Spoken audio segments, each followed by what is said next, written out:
David Licauco may kinalaro sa pagpunta sa Australia. Si Barbie pa din ang babalik-balikan. Naging usap-usapan nga online ang tambalang barda nitong nakaraang linggo.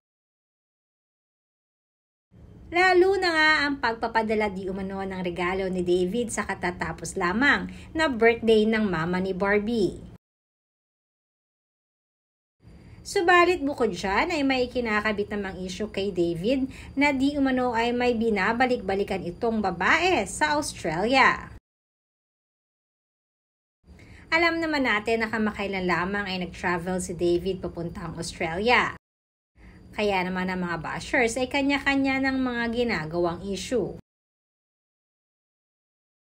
May nagsasabi kasi na may binabalik-balikan daw na babae itong si David. Kaya palagi siyang pumupunta doon. Hindi naman lingid sa kalaman ng lahat na si David ay isang entrepreneur at kahit si Barbie ay alam kung gaano ito ka-dedicated at ka-hardworking pagdating sa kanyang mga negosyo. Nabanggit din ni Barbie noon na palagi siyang ini-encourage ni David na pumasok sa pagninegosyo. So, ganun na nga, kaagad namang binigyan linaw ito ng kampo ni David at sinabing hindi babae ang ipinupunta ni David sa Australia.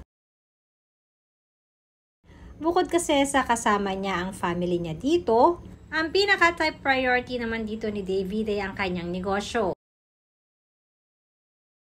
Ayon pa sa aming source, ang ibang partner di umano ni David Licauco sa kanyang business ay halos lahat nakabase sa Australia. At ito ang pinaka-main dahilan kaya nga siya naandoon.